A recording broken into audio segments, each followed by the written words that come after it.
Bonsoir tout le monde, bienvenue dans ce point du soir sur la route du Rhum destination Guadeloupe. On va voir le point, puisque la course n'est pas finie, contrairement à ce que certains médias disent. Oui, j'aime bien taper sur certains médias, les médias généralistes qui nous disent que la route du Rhum c'est terminé et tout.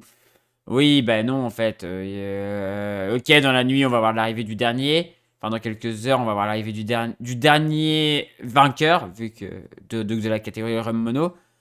Mais c'est pas pour ça que c'est fini. Il y a encore des bateaux en mer. Tant qu'il y a encore des bateaux en mer, la course n'est pas terminée. Voilà. Et la ligne d'arrivée ne ferme que le 7 décembre. Donc, on en a encore pour un petit peu de temps. Point. Oh là là. Il y a Apollo qui nous fait des vannes sur Twitch. Parce que oui, du coup, on est en direct sur Twitch, YouTube. Donc, n'hésitez pas à venir sur Twitch. Puisqu'on va continuer à faire les points jusqu'à l'arrivée du dernier. Donc, on va continuer à faire des points. Donc, n'hésitez pas à venir voir sur Twitch. Le lien de la chaîne Twitch est dans la description de la vidéo. Voilà. On est en live à midi 30. À midi, pardon. De midi à midi 30. Et de 20h, de 17h à 21h. Et le point est de 20h30 à 21h. Là-bas, c'est... Ouais. Donc voilà. On va aller faire le point du coup sur la course réelle. Et on va commencer du coup par les ultimes. Ça y est, la course est finie chez les ultimes. Puisque Romain Pilar est arrivé cet après-midi à 13h41 heure française. Il a fini du coup sa route de Rhum en 8ème et dernière position des ultimes. Pardon. Donc la course des ultimes est maintenant terminée. En Ocean Duty, c'est terminé depuis plusieurs jours. En Imoca, du coup, on a bientôt l'arrivée de Samantha Davis qui se trouve actuellement à 3,40 000 de l'arrivée. Donc elle est presque arrivée. Et de toute façon, elle était surveillée de près par Jin Kun Xu. J'ai un petit doute. Alors, je sais pas si c'est qu'une impression ou pas. Mais j'ai l'impression que Jin Kun Xu a fait exprès de rester derrière Samantha au cas où Samantha avait un problème. C'est une mentalité qui est très asiatique. C'est quelque chose que je remarque souvent avec les asiatiques. C'est qu'ils ont souvent le sens du... Ils pensent pas qu'il y a leur tronche, vraiment. Ils pensent vraiment pas qu'il y a leur tronche. Ils essayent de penser un peu... Ils pensent beaucoup aussi aux autres. Ils sont pas égoïstes. Et on a vu ça avec le skipper de DMG Mori, Kojiro Shirashi, qui s'est même excusé, en fait, qu'ils ont un énorme respect, et qui s'est même excusé auprès de la direction de course d'être rentré dans le bateau d'Oliver Heer, qui s'est excusé à la direction de course de ne pas pouvoir finir la course. C'est des gens qui ont, de ce que j'en vois, les coureurs asiatiques qui font de la course au large, ont un... Je sais pas si c'est comme ça pour beaucoup d'asiatiques, mais ils sont respectueux, extrêmement respectueux. Et là, je me demande si, du coup, Jin Kung-Zu est pas resté derrière Samantha ou au cas où Samantha avait un problème. De toute façon, que tu sois 28ème ou 29ème, ça change pas grand-chose. Mais j'ai un petit doute, j'ai un petit doute. Et si c'est ça, franchement, c'est super, c'est top de sa part, quoi. Parce que Samantha avait un problème de ki, donc à tout moment, à tout moment, il y avait un gros problème, et voilà, il y avait un gros problème pour Samantha. Elle avait un problème de ki. Alors, je sais pas, je connais pas la gravité du problème. Mais pour qu'elle finisse sur ralenti, c'est que ça devait pas être beau à voir. Donc, ouais, Samantha donc, va finir 28ème dans pas longtemps. Inkunzu va finir dans les prochaines heures. Derrière, on voit Manuel Cousin le Normand en 30ème position. Qui devrait terminer pareil dans les prochaines heures. Et on peut aller voir la suite des IMOCA. Puisqu'après après cette nuit, il ne restera plus que 4 IMOCA en mer, même 3, puisque on voit que François Guiffan sur Catane est en train d'arriver sur le Tour de Guadeloupe, va passer la tête à l'anglais dans les prochaines heures. Il est à 71 000 de l'arrivée. Quand il sera là, il sera à 55 000 normalement de l'arrivée. Donc ouais, dans les prochaines heures, il devrait en terminer. Je pense que ça va arriver cette nuit, quoi. Avec 71 000, ouais, ça va se terminer cette nuit pour lui. Donc en 31ème position, il va pas être menacé par l'arrière. Derrière, on retrouve Rodolphe Sefo qui va réussir son défi de rentrer en Guadeloupe avec son bateau. Voilà, rentrer chez lui avec son bateau. Donc il est 32ème avec son rêve de large, l'ancien l'ami Kaline. Il va devoir réempanner, donc repartir vers le nord-ouest pour ensuite se réempanner et trouver la ley line. Tout comme Nicolas Rouguet en 33ème position. Alors qu'Oliver Heer a déjà empanné. Mais vu les vents, je pense que c'est mieux de rester un peu plus au sud Et dans Pagno, au dernier moment, il est arrivé plutôt du sud-ouest, du sud-est, pardon, plutôt que d'arriver du nord-est. Je pense que c'est mieux d'arriver de par là que d'arriver de par là. Et il faut mieux être le plus proche possible quand tu fais le dernier empannage. Ça t'évite d'aller dans la zone avec peu de vent qui se trouve au nord. Voilà. Donc je pense qu'en fait, Oliver, il va refaire un petit bord comme ça, un autre bord comme ça, et un bord qui va arriver comme ça, quoi. Je pense. Après, je peux me tromper, mais je pense qu'il va faire ça. Et donc voilà pour les IMOCA. Ça va se terminer d'ici. Oliver Here est à 1061 000 du premier, 1071 000 de l'arrivée. Ça va se terminer. Bah, il faut qu'il mette moins de 5 jours, quoi, maintenant. Parce qu'il faut qu'il arrive avant le 30 novembre pour se qualifier au Vendée Globe. Donc, ouais, ça va se terminer assez rapidement quand même. Ça devrait se terminer assez rapidement quand même. En classe 40.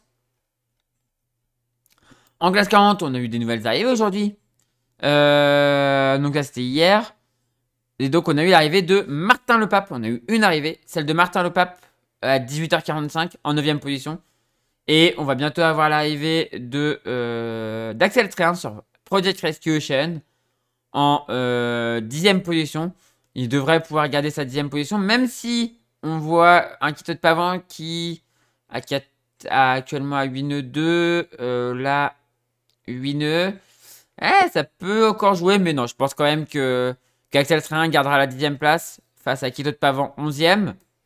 Et derrière, on retrouve Emmanuel Leroc sur son Eden Red en 12ème position. Suivi par Lani Pinsky, donc ça a déjà commencé le tour de la Guadeloupe en 13ème position. Alex Meran sur Polkadot commence le tour de Guadeloupe. N'est pas sa tête à l'anglais actuellement en 14ème position. Nicolas Destet est en train d'arriver, va devoir refaire un empannage pour remonter un peu et après passer la tête à l'anglais. Il devrait, je pense, arriver à garder sa 15ème position. Et après, on a une belle bataille entre Jules Bonnier et William Matelin-Moreau. Donc là, on a les deux qui se battent ensemble. Qui arrivera à finir 16ème, on verra. Et d'ailleurs, on a des bateaux avec un peu plus d'écart quand même. On retrouve Baptiste Hulin, Cédric Château qui garde sa 19ème position. Devant un autre Normand, Marc Lopesque. Donc les deux Normands sont l'un derrière l'autre. Il y en a trois là, hein, mais les deux premiers sont l'un derrière l'autre. Andrea Fornaro en 21ème position, suivi par 22ème Jean-Baptiste Daramy. 23ème position pour Didier Levouche, devant la 24ème position de Kieran Leborgne. 25ème, on retrouve un peu plus loin, un peu plus loin, oui. Il y a une petite scission ici, mais après c'est de nouveau un peu plus serré. On retrouve Mathieu Claveau à la bataille avec un peu plus au sud Greg Léonard. Bataille aussi avec Stan Turé. Là, ça se bat à 3. Derrière, on a une bataille encore serrée aussi. Morgan Urso-Popon qui est très au nord, qui semble faire une trajectoire un peu bizarre. Elle fait une trajectoire un peu bizarre là. Peut-être une avarie ou alors une pénalité à réparer. Je sais pas, mais la trajectoire est assez bizarre. Donc 28ème position pour Morgan Urso-Popon. Victor Jost en 29ème position. Et là, on a une belle bataille entre Victor Jost, Pierre Cazenave-Perret en 30ème position sur le Galet. Un des meilleurs bateaux pointus, je trouve. Pierre-Louis Atwell à la bataille aussi avec ces deux autres là en 31ème position, donc un autre Normand. Franz Bouvet en 32ème position, un peu esselé. Devant Florian Guéguin à la bataille avec Maxime Co en 34ème position et Anatole Facon 35ème. Et après, on a les bateaux qui sont beaucoup plus loin. On retrouve Hervé Thomas au nord qui cherche un passage pour descendre, passer du système dépressionnaire à l'Alizé. C'est pas facile. On a vu ce midi, qu'il y avait peut-être un passage qui s'ouvrait, voilà, à ce moment-là, dans 23 h. Il y a sûrement un passage qui va s'ouvrir un petit peu, donc va falloir être patient un petit peu. Mais voilà, normalement, il devrait y avoir un petit passage qui va s'ouvrir pour lui. Et on retrouve sinon en dernière position.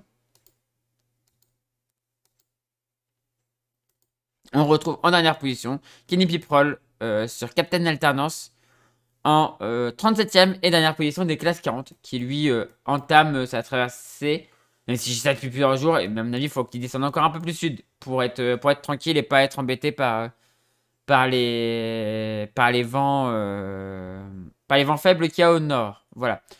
Du coup, pour lui, du coup, ouais, un peu plus vers le sud et tirer des bords en fait. Tirer des petits bords pour éviter d'être trop au nord. Et eux, bah, c'est pareil, ça va continuer à tirer des plus ou moins longs bords. Alors là, ils peuvent encore descendre. Et après, ils vont commencer à tirer des plus petits bords en fait pour se diriger vers l'ouest. Pas faire trop de route. Mais voilà, c'est toujours en fait en fonction aussi de l'état de fatigue et l'état du bateau. On tire soit des longs bords pour éviter de se fatiguer trop et d'abîmer le bateau avec une potentielle erreur de manœuvre. Ou alors on tire des petits bords ou quand si on est en forme et si le bateau peut supporter ça. Voilà. Mais en tout cas, il y a encore des belles petites batailles entre certains bateaux. Il y a notamment Andrea Fornaro qui est à la bataille avec Marc Le Pesqueux. On espère que Marc arrivera à garder sa 20e place. On passe au Rhum Multi. Et là, victoire de Roland Jourdain. Deuxième, donc j'ai eu l'info, c'est le deuxième skipper après Francky Vescoffier à remporter 3 fois la route du Rhum. Donc c'est pas le premier, c'est le deuxième. Et justement, il finit devant Loïc Escoffier, le fils de Franck Yves. Voilà. Donc voilà, Loïc Escoffier qui va finir deuxième, qui est actuellement en train d'arriver. Il est actuellement alors à l'heure où voilà, il a 5000 du but. Donc ça va pas tarder à passer. Et derrière, on retrouve Marc Guimot qui semble pouvoir garder sa 3e place. Qui va bientôt arriver à la tête à l'anglais. Suivi par Alvar Mabir, 4e, qui devrait pouvoir y aller aussi sur un bord en maintenant en direction de la tête à l'anglais.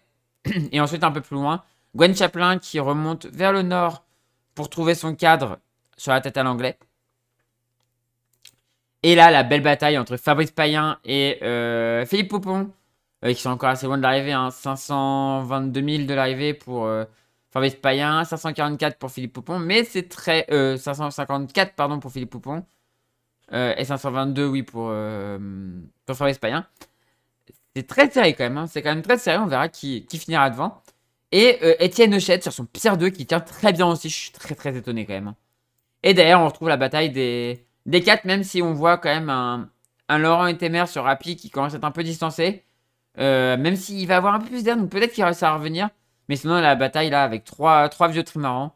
Charlie Capel qui se bat avec Christophe Beaugrand qui se bat avec Thomas Lurton. Ça va être super intéressant. Et ils vont continuer, je pense, un bon moment le bord vers le sud. Je pense que pourront directement en fait aller tirer ensuite un bord comme ça qui va les amener directement sur la Guadeloupe. Je pense qu'ils n'ont plus que 2 empannages à faire pour la Guadeloupe. Je pense. Eux, pareil, là, ils ont empanné. Je pense qu'après, il y aura plus que 2 empannages et direction de la Guadeloupe. Donc, un empannage par là et la Guadeloupe. Et bah, pareil, et plus qu'un empannage du coup pour Gwen Chaplin. Voilà. Mais en tout cas, ouais, le podium de la Rhum Multi semble jouer. Tout comme la Rhum Mono, où on a Jean-Pierre Dick qui va l'emporter. Malheureusement, je ne pourrais pas envoyer la phrase que j'avais prévue pour Wilfried. S'il avait gagné, j'aurais envoyé la fameuse phrase de Michel Minnowski avec la victoire qui est belle. Malheureusement, il y avait un Jean-Pierre Dick avec un bateau surpuissant qui était là et qui va l'emporter. Parce que bah, voilà, il va passer la tête à l'anglais dans pas longtemps. Catherine Chabot, 505 000 derrière. Sa dernière position date de quelle heure 19h01, donc il y a presque 2 heures. Donc la position n'est pas très actualisée, mais voilà. On voit plus Wilfried, quand on a l'habitude, hein, Wilfried non localisé. Tout comme Elora, ça devient une habitude aussi, non localisé. Ils se cachent, les deux ils se cachent. Mais Wilfried doit être à peu près par ici, en 3ème position. On voit Willy qui est 4ème, Willy Bissant en 4ème position du coup. Suivi par Gilles Colubi en 5ème position. À la bataille normalement avec Olivier Menguerne sur Elora. Et derrière on a la bataille pour pas finir dernier. Donc Guy Pronier qui devrait pouvoir rentrer dans les AEZ un peu plus forte dans les prochaines heures. Voilà, il est qu'à 5,98, c'est vrai que ça avance pas très vite. Et là, on a la bataille entre Fayoche, Rémi Guérin et Fabio Gennari sur son Belladonna Race for Pure Ocean. Et Jean-Sébastien Biard qui est bien parti pour ne pas finir dernier, puisque la bataille pour ne pas finir dernier, ce sera surtout sûrement entre Daniel Escalard et Arnaud Perranin. Arnaud est plus à l'ouest, mais il a un nœud, il est en galère dans la pétole. Alors que Daniel Escalard est plus à l'ouest, à l'est. Il doit avoir un tout petit peu plus de vent, un bateau un peu plus léger et un peu plus proche de l'Alizé. Donc à voir ce que ça donnera. Mais ça va être super intéressant. Là, on a une belle bataille. L'objectif pour tous, là, je pense, je sais pas pourquoi Gilles Colubi est en panne, mais pour moi, l'objectif, c'est de descendre au sud, aller chercher des alizés un peu plus fortes, et ensuite réempanner par ici, quoi, grosso modo, pour ensuite remonter vers... Là, en plus, on a une espèce de bascule, donc empanner par ici pour ensuite remonter, en fait, vers la Guadeloupe et arriver. Voilà. Et bah du coup, on a fini le point sur cette route du Rhum. Alors, on va juste regarder un petit peu... Dernière position de Wilfried, voilà, ici. 10h11 ce matin. Est-ce qu'on a une autre position?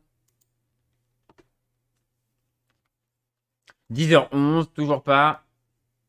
Et non, il a des pops. Il a des pops, donc bah voilà. Pas de position ce soir pour Wilfried, voilà. Et bah du coup, c'est la fin de ce point du soir sur la route du Rhum destination Guadeloupe. J'espère que ça vous a plu. On n'hésite pas à faire briller. Pourquoi ils passent tous au nord et pas au sud? Comment ça? Alors j'ai une question du coup de Polo qui me demande pourquoi ils passent tous au nord et pas au sud. Pourquoi ils passent là et pas là? En fait, je pense qu'ils n'ont pas eu assez de vitesse pour justement fuir. Ah, pas au sud de la Guadeloupe, parce qu'en fait, au nord de... En fait, s'il y a une marque à respecter, ils doivent faire le tour de la Guadeloupe. Ils n'ont pas le droit d'arriver de par là, en fait. Ils doivent obligatoirement faire le tour de la Guadeloupe. C'est une... je vais vous remontrer. Donc, en gros, Polo demande pourquoi ils passent tous là. En fait, il y a une porte à passer, une marque à passer au nord de la Guadeloupe. Donc, tu es obligé de passer la tête à l'anglais, qui est ici, et donc de passer sous le vent de la Guadeloupe. C'est une tradition, en fait, depuis plusieurs routes du Rhum. Même, je crois, depuis la deuxième. Depuis la deuxième ou la troisième route du Rhum. La première, ils sont arrivés directement, je crois. Mais à partir de la deuxième ou de la troisième, il y a eu l'obligation, du coup, de passer sous le vent de la Guadeloupe. Donc, passer la tête à l'anglais. Passer aussi une petite bouée qui est proche de la terre, à basse terre, qui est une bouée qui est faite en... C'est une bouteille de rhum. En fait, la bouée, elle est en forme de bouteille de rhum. Et donc, ils doivent passer par là. Et donc, en fait, c'est pour du spectacle, quoi. C'est super dur, mais c'est pour le spectacle. C'est clairement pour le spectacle, parce que ça peut redistribuer vachement les cartes. Il y a 4 ans, par exemple, la victoire s'est jouée sur le Tour de Guadeloupe. La victoire en ultime, c'était jouée sur le Tour de Guadeloupe. Donc, c'est pour ça qu'ils passent tous par là. Ils n'ont pas le choix. Il y a une marque à respecter. Voilà. Voilà pour la réponse. Mais du coup, les gens, c'est la fin de ce point du soir. Si ça vous a plu, on fait briller le pouce en l'air. N'hésitez pas à commenter et à partager. Et si vous n'êtes toujours pas abonné à la chaîne, n'hésitez pas à vous abonner pour ne rater de prochaines vidéos. Et n'hésitez pas à venir sur Twitch aussi. Le lien de la chaîne Twitch est dans la description de la vidéo pour venir voir les points en direct. Du coup, je vous fais des gros bisous. C'est une bonne soirée. Et à demain pour le prochain point, à midi ou à 20h30. Allez, des bisous!